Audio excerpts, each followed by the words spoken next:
Welcome. Thank you for joining Project Insight's professional development webinar. We're kicking off a four-part series titled Navigating Organizational Growth, Scaling Your Project Management Strategy, because as companies grow, they often have troubles with their project management tools, strategies, and workflows. This can lead to silos, disconnected teams, and ineffective manual processes that drain time and resource. In today's session, Executing an ROI Analysis, we'll learn how to align your PMP strategy with corporate goals, understanding the different stages of organizational growth and their impact on ROI, key qualitative and quantitative measures for evaluating project success, how to assess costs and scenarios to better drive decision making. Before we get started, a few housekeeping items. Everyone will be on mute. There is a chat. Feel free to use that now or at any point throughout the session with any questions. This is valid for one PDU, but you must stay until the end of the session to receive credit. PDU certificates will be emailed by the end of the month, and this recording will remain here for future use. Today, we're joined by two incredible experts, Steve West, founder and CTO of Project Insight. Project Insight specializes in centralizing project work across expanding teams and software to streamline workflows, automate processes, and make accurate data-driven decisions about your business. Diane Buckley-Altwies is the CEO of Core Performance Concepts. She's a seasoned PMP, expert in project management training, business analysis, and overall just project leadership. Diane is an author and a consultant as well.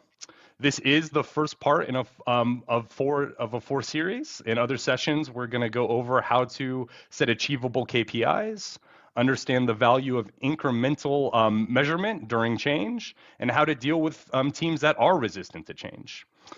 I'm very excited to get things started. Steve and Diane, over to you guys. Yeah, let's go. We're happy to have Diana on here. You're on mute, by the way. So there we go. Thanks, Diane, for leading us on all these PDU webinars. No problem. It's a lot of fun. So, so I'm excited to do the four-part series coming up here. And today we're going to chat a bit more on the whole aspect of ROI and KPIs. And hopefully, we definitely want people to ask questions. We'll ask questions as we're going along. This is more of a conversation than it is, a prescriptive. A lecture.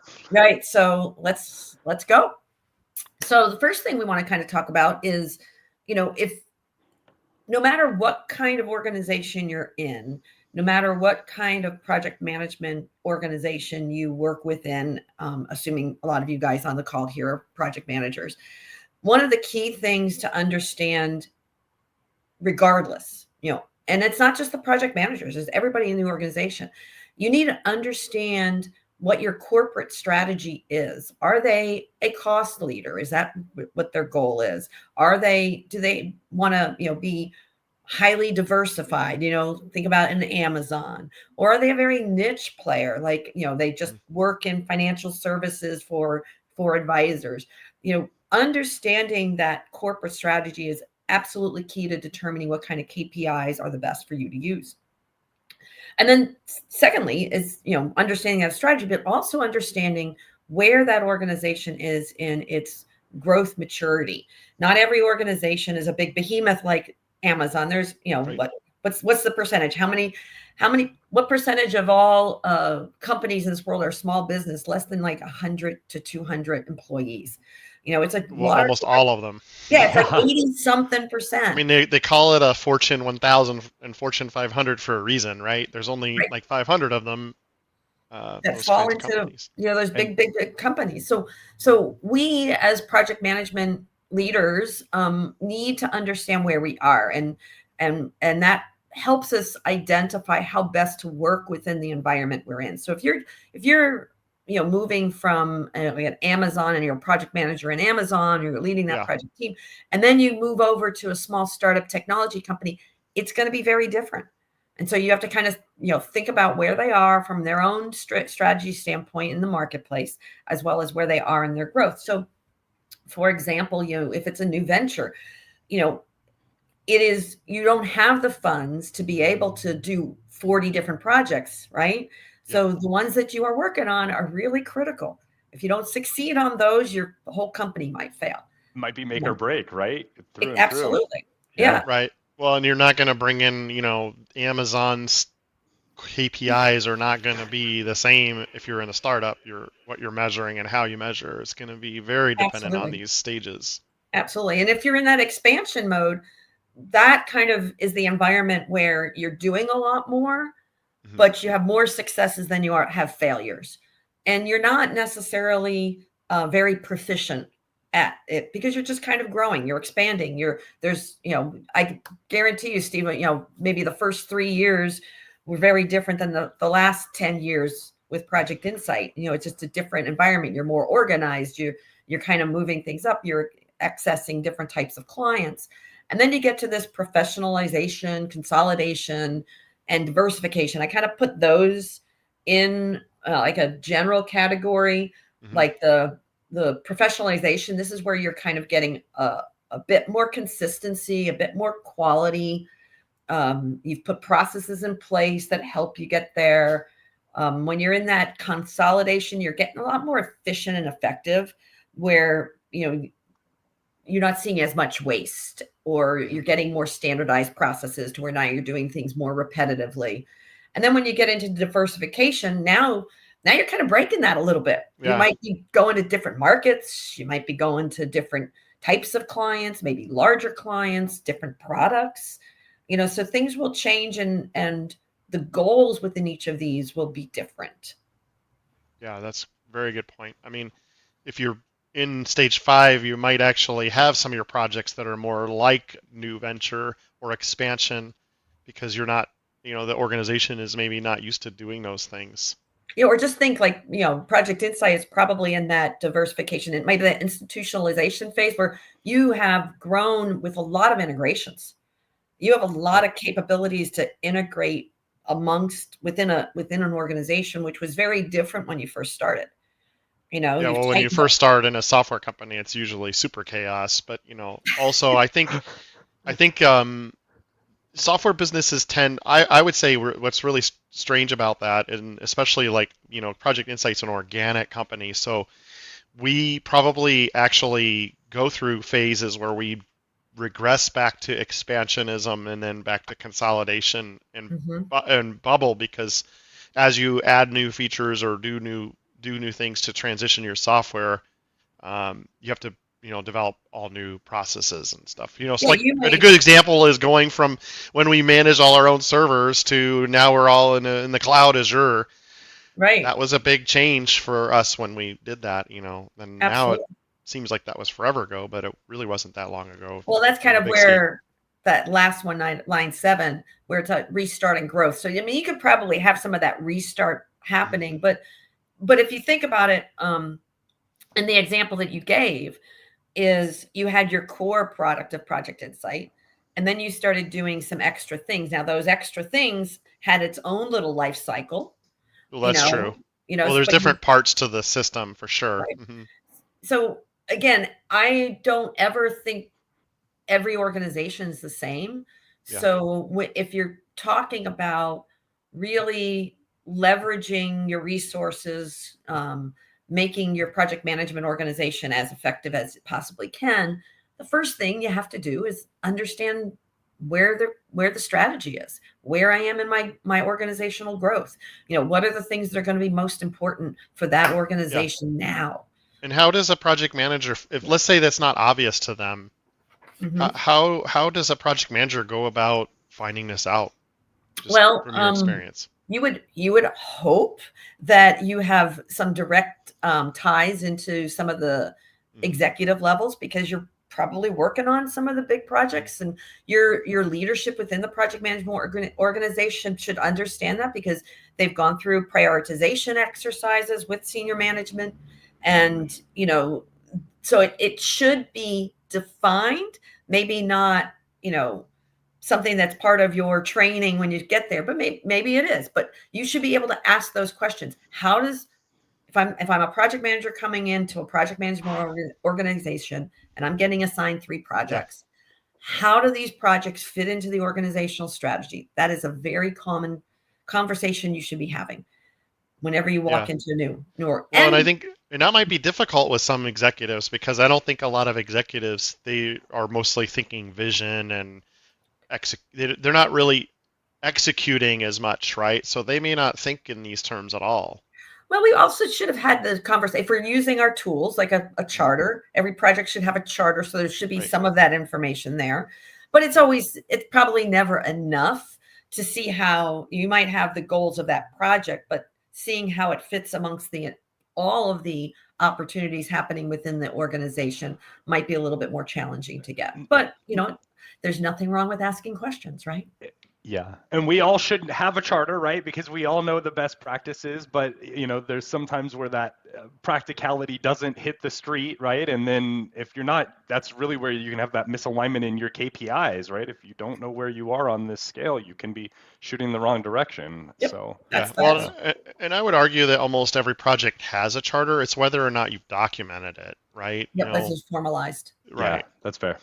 And if you don't have it formalized, then there's higher risk of deviating from original expectations. But it's one of our best practices, right? One of the key best practices. So when we're talking about KPIs, one concept that I don't see enough organizations doing this on a regular basis. They talk ROI. They say, well, what's the ROI, right? But they don't have a formal process for doing it in a lot of these smaller organizations. Remember, I said 80+% are small organizations. You might see a lot of that discipline in the larger ones, but maybe not in the smaller ones. And it's a simple formula. It's like, what am I expecting to spend on this project? Mm-hmm. And what's the return that I might get on this project at the end? So if I'm, go ahead. Yeah, and a lot of people, like having worked with a lot of different companies, they don't actually monitor. Companies that do professional services, really, they look at ROI a lot more than companies that don't do professional services. So I find that a lot of our clients don't necessarily incorporate the cost of their time into these formulas. They might, I would argue that I would like the customer to say that, because the customer is spending the money on you, right? Right. Yeah. So what do they want to get out of this? Right. So they're going to spend $1 million on new technology or whatever they're going to spend money on, right? A new product or whatever. What do they think they're going to see from an efficiency standpoint? I'm going to see, a return on a savings on that new software across my organization. I'm going to be able to sell more of my product, or this is an enhancement we're doing to the product. So now I'm going to extend the life of this project that's bringing in $5 million a year. Having that conversation, you see that in the companies like Johnson & Johnson and, all those big companies, but you don't see it a lot in the smaller ones. And I would advocate to at least have that conversation a little bit. With the firm that I work with, I would like our folks, and it's all an evolution, to ask that more of the clients, like, what kind of efficiency are you looking to gain so that we can measure that when we're done? Mm-hmm. And it's not just a one and done thing. So there could be years worth of return for that initial investment, which makes it even more valuable. So, ROI is not a hard concept to gauge. It's hard to nail people down to define it. Well, you mean, what are those inputs really going to be? Right. So those are things that you would want to talk to your C-suite about. Right. If they're saying, hey, we're going to launch a new product, hopefully they've thought through what the expected ROI is. And, the other question is, we've had this conversation before in other PDUs, is like, what is the gain that you expect? And there's not just one formula. There's going to be a lot of them, and we're going to talk about some of them today, I think. Right. And you bring up some of our prior sessions. We did have a whole session on portfolio management, which I'm going to bring up that slide, this fun little bubble chart, which it depicts, the options you have, so I could have projects that are very low in cost, low in return. And I could have some that are really high cost, high return. But what decisions do you make on which ones you do? You can't, if you had unlimited funds and unlimited resources, you probably could say, oh, we want to do them all. But, being able to select the ones that are expected to bring the best results is important. And having something like this is important to capture. So I think, Matt, you want to show some things that maybe that we can leverage Precise FP. Sorry, Project Insight. Yeah, I mean, that objectiveness, right? Because sometimes that some of those low returning bubbles, you might have a stakeholder that is the loudest, right? And it might sound like you should be engaged in this activity, but that objectiveness of should or shouldn't you is really crucial, right? As far as that's concerned. So within Project Insight, it can be something a little bit more sophisticated as far as what work we want to take on, this idea of scorecard. So I can come in through a project request, through the grooming process of my project lifecycle itself, and say, these are the hard scores associated with these projects. In that way, you can run a report within our tool that then can show that request queue or that project queue or whatever it would be, and you can then look at these against one another with their scores here. Yeah, and the fun part there is we do forget things over time.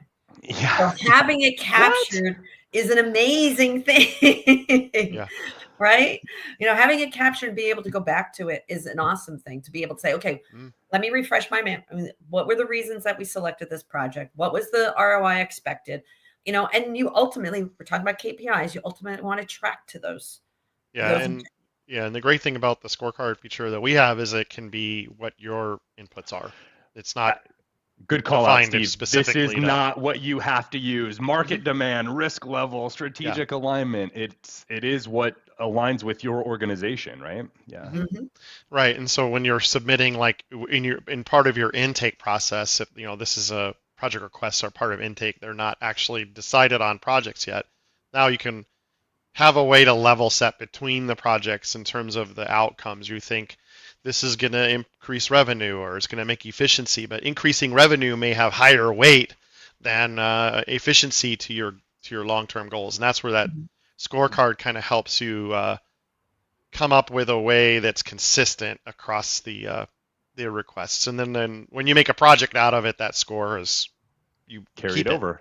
Yeah. So then you remember, like, oh yeah, we did this because it was a 90 versus something else was a 20. And the reality is things potentially could change too. So environments can change. When we're talking about like a portfolio of projects that you're working on, there's going to be times, and we talk about this in our project management 101, when maybe the project's not performing as expected.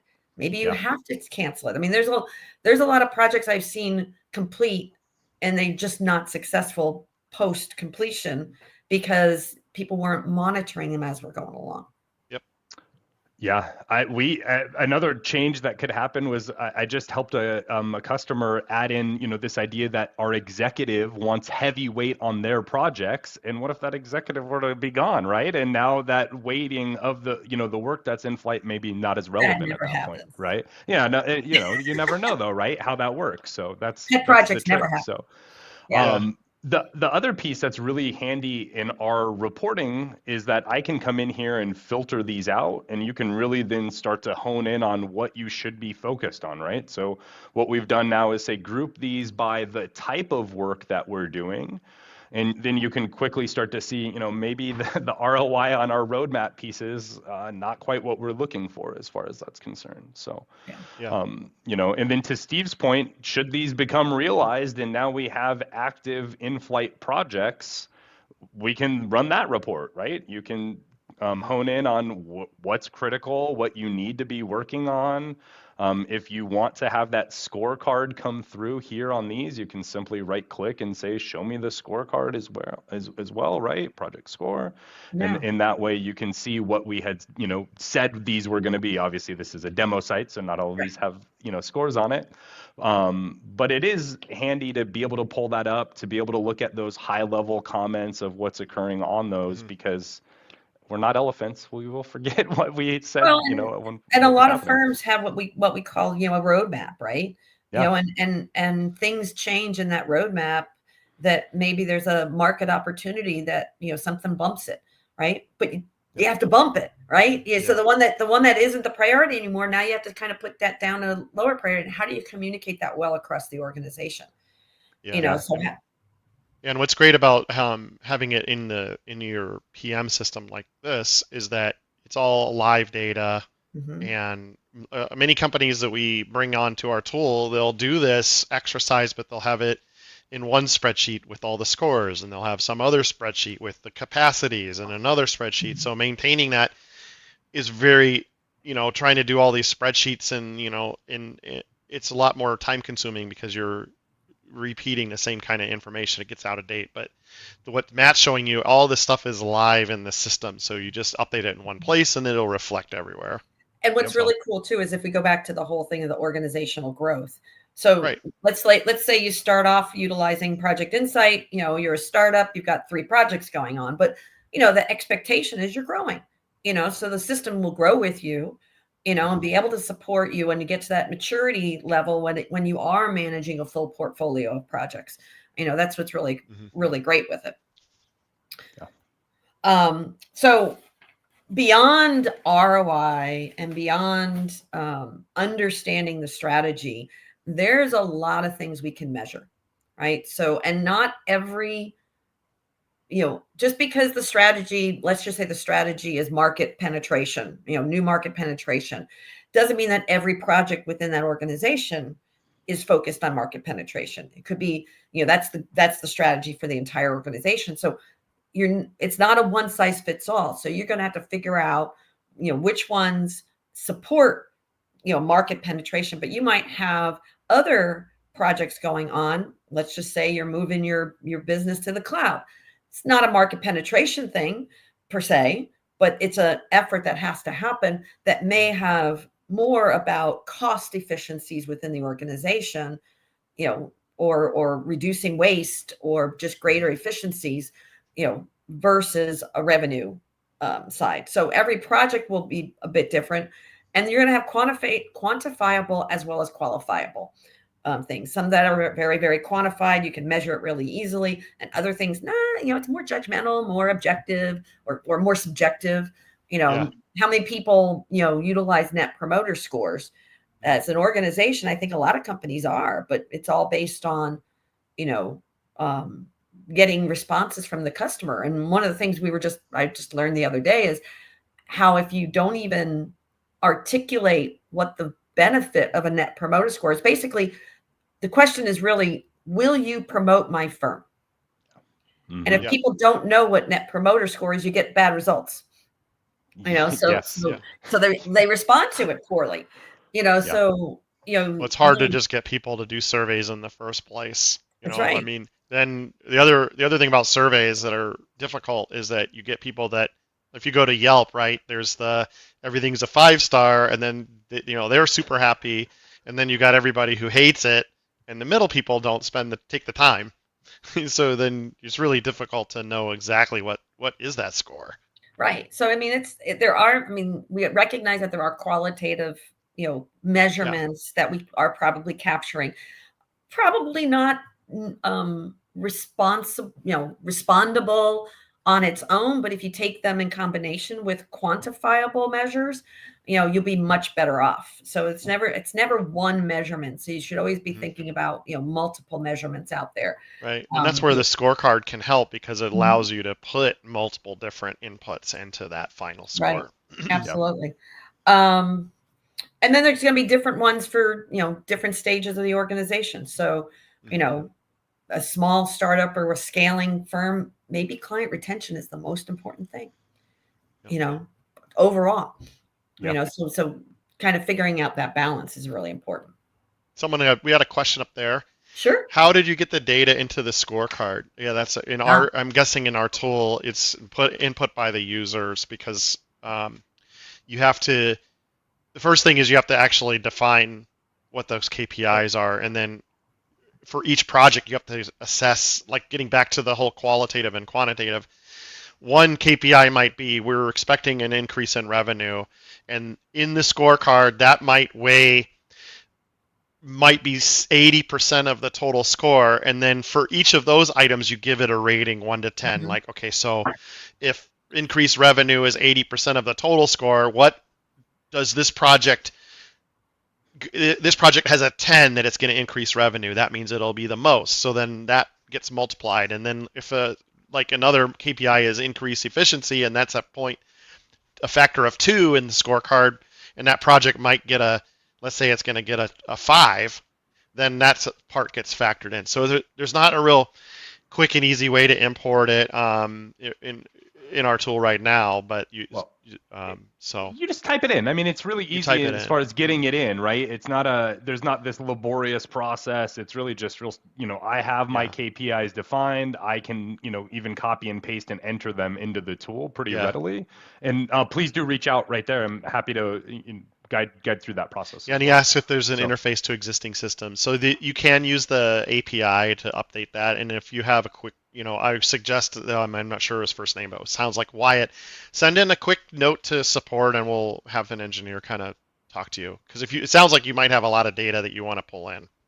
Yeah, and if you can get the data in, like to your point, if there's a lot of data and you can pull it in electronically, the challenge and for the project managers on this, or the program managers on the call here, the challenge is maintaining it, because that's the part. It's get it in there, but it has to be part of our discipline to constantly be evaluating or sitting back and kind of saying, okay, so where is the project? Where is it? Is it tracking?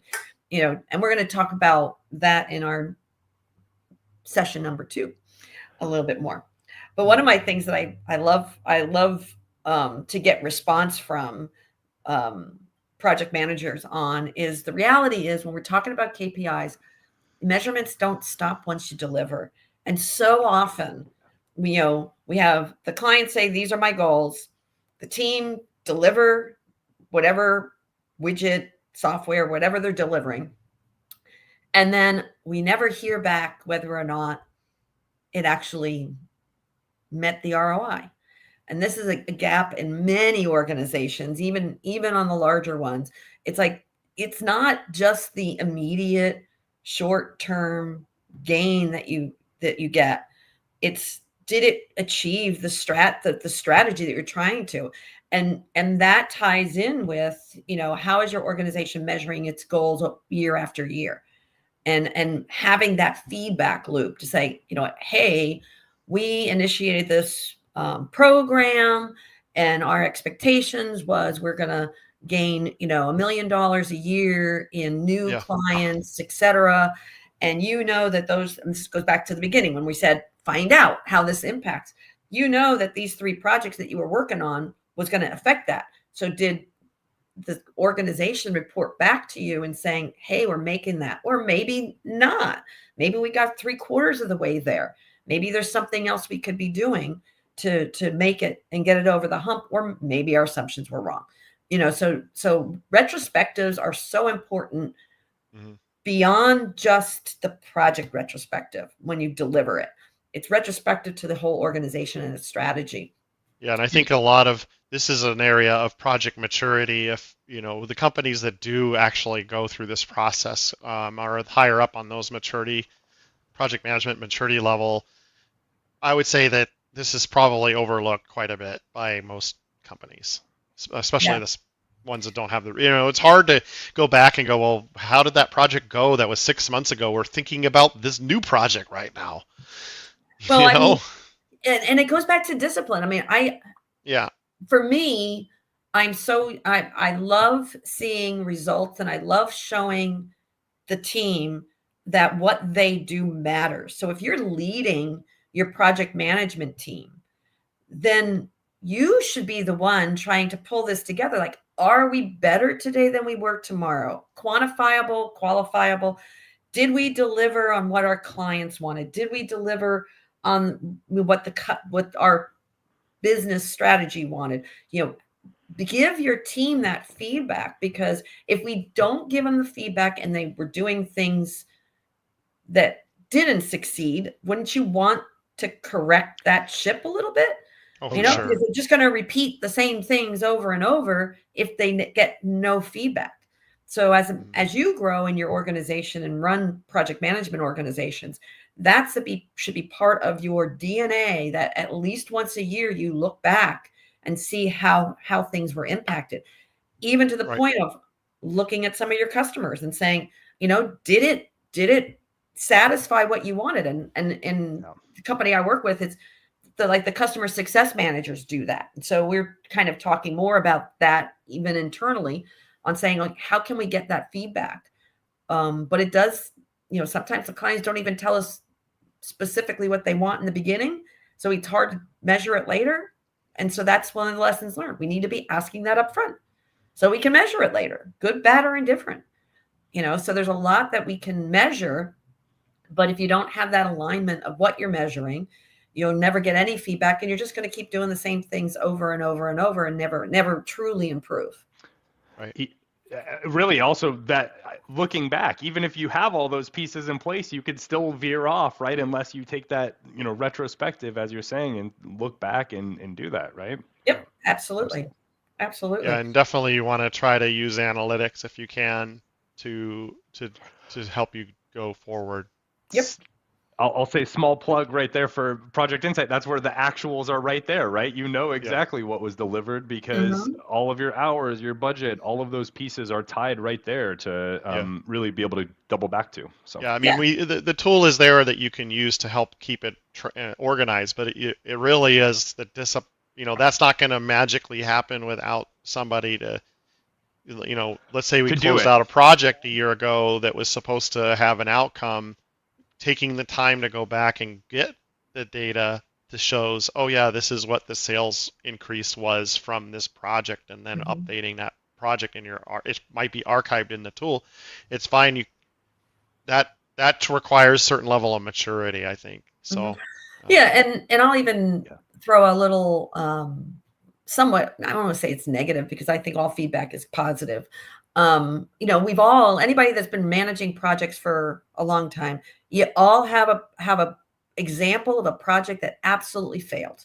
It either failed midstream and your client got upset with you, or it got delivered and then the client basically said it wasn't what they were looking for or what they were, and there's all kinds of places that you can learn something from that. And I think that's where a lot of this conversation comes from. It's, we have stumbled over the years on a lot of things, and we learn from it, and we want to share that information. And one of the ways to ensure success is to think about measurements and do that measurement and track it, and not get, as the project manager, try not to get so far down into the weeds. Got to stay up more strategically as to, are we delivering to what our client and our company is expecting? Right. I mean, and it can help you avoid let's say you're doing some diversification in a new initiative, and you don't measure it. You might actually do the same mistake twice or 3 times or 4 times. So, or just keep repeating it because you never give anybody any feedback. Right. Yeah. Right. Because by the time it actually shows up in the results of the organization, it could be, a year or 2 later. I mean, reality. And having those connections to it, I mean, tracking those, I mean, that's awesome. Having those, what strategies these apply to is crucial to be able to give some feedback on. Yep. And then we all know that there's different stakeholders in organizations. There's the business, there's the technology, there's the consumer, there's just overall efficiencies that we're trying to gain. So it is very hard to kind of get your arms around and get consensus on what are the correct metrics. But you have to take that time to do that. There's not a one size fits all. I could probably brainstorm if let's say the problem that we're trying to solve is some efficiency gain. One gets some efficiency gains. You can brainstorm, 40 different ways to get there. And then how do I choose that? And so, thinking about each of those options, and each of them might have a different approach to getting to the answer. Each of them might have a different ROI. Each of them might have a different term, like how long will it take to get there. And having that understanding is critical. And the business might look at things differently. And so I try not to look at it from how Diane would look at it. You got to try to look at who's your stakeholders and who is going to be the recipient of it and what they need out of this project. And then you have to be honest with them on the different options. And if there's 10 different options out there, doesn't mean you have to do 10 different projects. You have to pick the ones that are the ones that are going to get you closest to your goal with the resources you have. Yeah, and this is not easy what you're talking about. Not at Mm-mm, all. So not at all. And we talked about bad projects. I mean, there'll be times when you evaluate a project, maybe midstream, and say, you know what, it's not going to get us there. And we had another one in the queue that we think now will be better one. So we should cancel this one yeah, and pick up this other one. And those are hard conversations to have because people get invested in them. But to get to to maximize your opportunity, to maximize your ROI, you got to be thinking about that. And then, bringing it all together into how a project management organization might look differently from type of organization, from where they are in their organizational growth. Like in this, and these categories are kind of my own kind of take on it, or an example. So if I'm in a startup and I'm running the project management team, having successful execution is critical. A failed project could mean a failed company. yeah, In smaller organizations, startup organizations, having the people that are on the organization constantly communicating, because people are probably wearing lots of different hats. People are having to do things that are probably not their primary skill set. So you're band-aiding things together. You're using some duct tape, some super glue, right? You're kind of getting through to kind of get to success. So communication is key. And I put revenue growth in here because you need funding to move forward, whether it's revenue from product that you're delivering, or if you're getting some capital from somebody, that's critical, important. And if you are part of a VC or anything like that, they're going to be looking at expense management. So you got to be making sure that you are not, putting good money after bad. And that's where some of these measurements come in, right? yeah, And then yeah. growth organizations are different. Steve, you guys have been in a growth mode for a while and getting towards maturity, but like you said, constantly reinventing yourself. So you're kind of going in a loop between growth Yeah, and I think maturity. software companies tend to have that a little more, and that's why a lot of businesses want to be quote unquote agile, because somehow there's some sexiness to changing. But yeah, Well, but kind of the two the bullet points underneath these. yeah, If you the more stability you get to, the more optimizing you have of your resources. And if you're constantly, kind of reinventing, adding new products, everything else, you're kind of, throwing a little, what do you want to call it? Stick in the, in the grind, to where maybe you lose some optimization of those resources. Well, I mean, I think for us, like as we were, we're growing, but as we grow, especially growth requires continually modifying and improving our tool, right? Well, some of the things we've been really focusing on the last 5 years has been to automate as much as possible our regression tests, automate deployments and things like that. So a startup's not going to have time to do that. Right. And so those are the things that we benefited from. Yeah, and it cost us time to do it, but it's worth the effort because we create more stability for everybody. Absolutely. Mm-hmm. And then, it's one of those balancing acts too. So if you have really stability, you're kind of maximizing your ROI. Yeah. But that comes with risk, because you could be, becoming obsolete in your products. Yeah. So you have to have that balance, and you have to balance maximizing your ROI with putting investment into new markets or new products or new integrations to be able to kind of extend the life of your organization. Yeah, so I mean, mostly for us, it's been adding, the integrations, getting into 10 years ago, Microsoft Teams wasn't even there. Well, now we have a Microsoft Teams integration. Mm-hmm. And fortunately for some of that, when you're going into new territory for a product, it's not quite as risky because you're not disrupting the existing systems. But when you overhaul something, then that's where you get into trouble. And one of the things that we measure, because we're doing a build every 2 to 3 weeks, is we're measuring any kind of errors from every sprint, because and that tells us how did we do. And another area would be like, well, how good were our estimates for how much effort was required for a given sprint? And that's definitely a big challenge, not just for us, but for any software company. And quite honestly, many software companies don't even try to measure that. That's really bizarre that they don't, but they should. But isn't that awesome that you give the team the feedback? Because otherwise they're going to keep estimating the same way they've always estimated. They're not going to learn.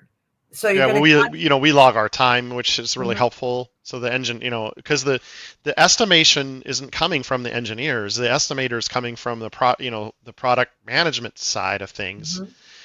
If they don't know how much time it really took an engineer, then the estimations will never get better. I again, like, we have clients that do our Jira integration or our DevOps, and the project management team is trying to measure all this stuff, and the developers, unfortunately, they don't care, because they're just hair is on fire down there. And I can't tell you how many times people want to know, well, how long does this take and how much effort is it going to be? But you got to score your stuff to do it. You have to at least do the story points, but I like hours. Yeah, I do too. But at hours least is better. Just to say is that, even short slicing is helpful. Something. Yeah. And then then at the end you gotta say, did we do it? And it takes the time, and that's not, the developers already moved on, but it's really the project management and product managers their job is to go look at that so that they can do a better job. Because sometimes you just don't know how long it's going to take to do something. No, and then the more you can educate, whether you're educating the developers themselves or you're educating the project team, people can push back. Once they have that knowledge, they can push back. And then if you think about it, going from startup to maturity, if you ever worked in a startup organization, the estimates for delivering to a client, I know, it's super unrealistic. Tomorrow, we'll have it done tomorrow, Diane. We need to have this done tomorrow, right? Right. And one of the things that we try to do, getting down to the team member level, is I want to, if we've estimated improperly and an engineer knows it, they should tell us right away, like, hey, this is not going to take a day. This is going to take 2 weeks. That's better, in my opinion, than not telling us. Yeah, that's that communication part. Yeah. And it's a challenge. It is a challenge, but having a tool does make it easier, because they can see, the product managers think I can do this in 1 day. Yeah. No, I can't. At the stand-up, they can say, no, this is going to take me 5 days. And then now we know, okay, do we still want to do it? Or now I'm really talking down to the work package level. Do we want to do this work package or something else?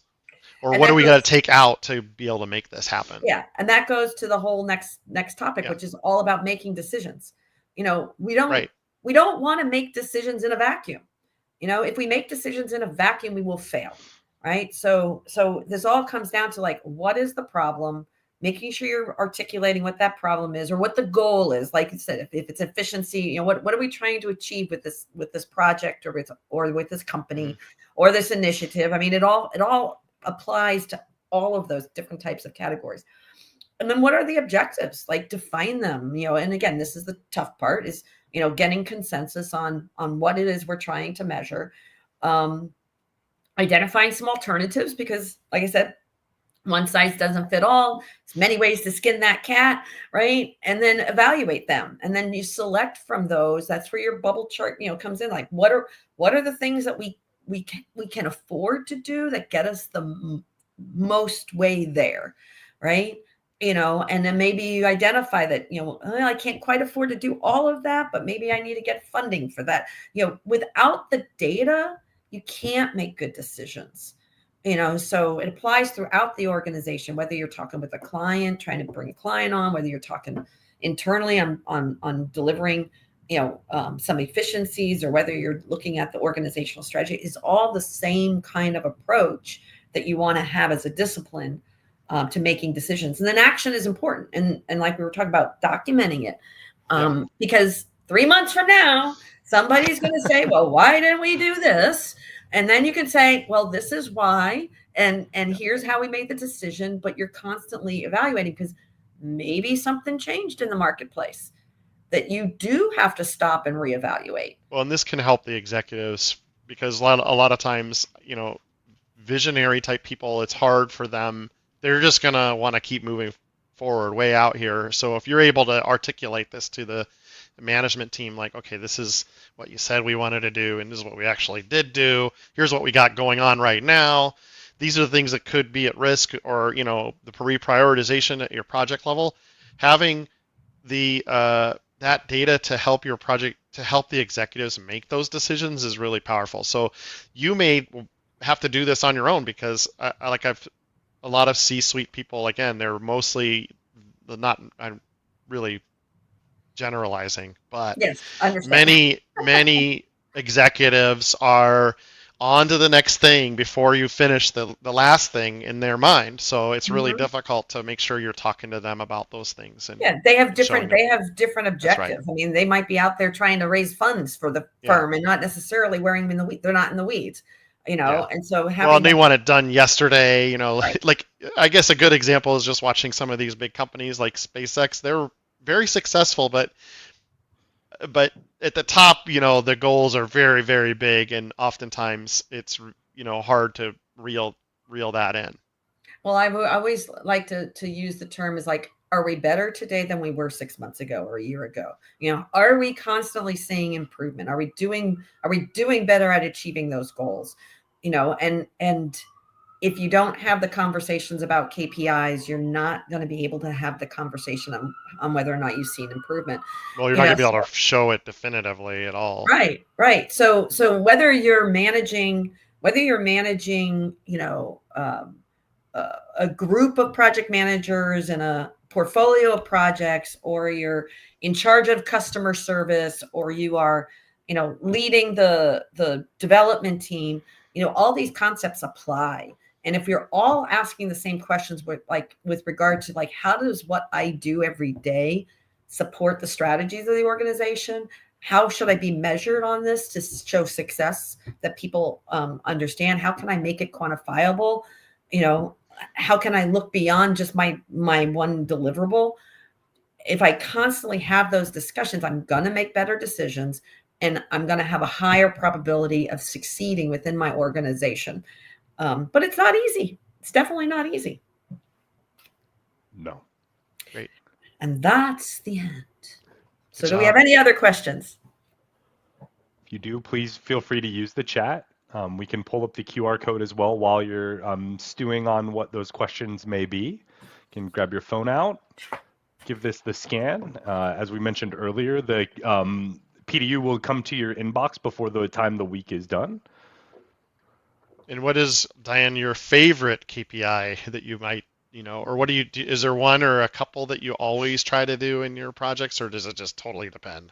Oh, it just depends, but I do like working on efficiency kind of work, because when you're looking at efficiencies, you have to look across departments. And if I make department A more efficient, am I making it at the detriment of department B?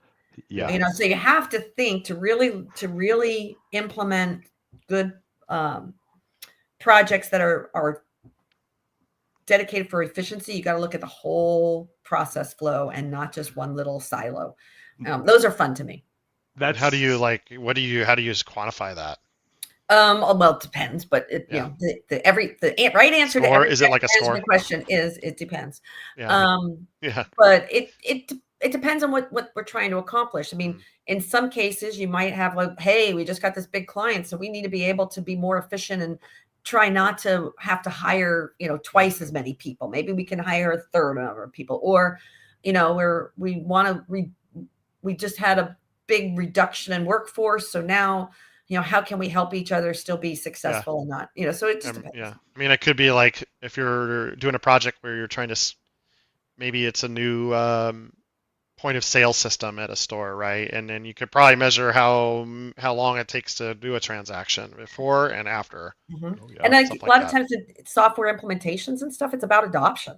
You know, if somebody wants to, acquire or, utilize Project Insight for 100 people and they start with 10, not really successful until they get to the 100 people using it. So is adoption, the way to measure, that success. A lot of times when I'm a software, that's kind of the key success to me. It's like I might deliver the project and 10 people are using it, but if it doesn't get to 100, did I really succeed?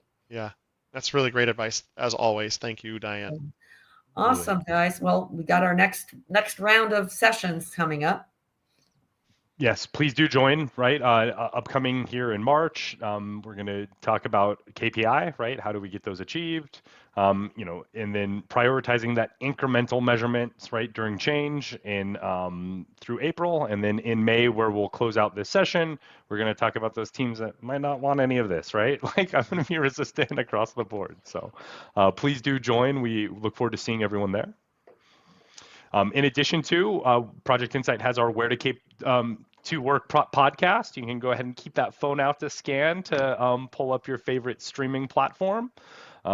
Wonderful time where we have real conversations with the superhero project managers of wonderful organizations that make the world around us happen, right? From the dairy products that we consume to the video games that you're playing, right? Project managers, amusement parks that you go to, or that. The screaming hands up. Project managers are the the superheroes of your organization, and we appreciate all the work that everyone does. Great, thank you very much, everybody. All right, well, thanks everybody. We'll see you next month.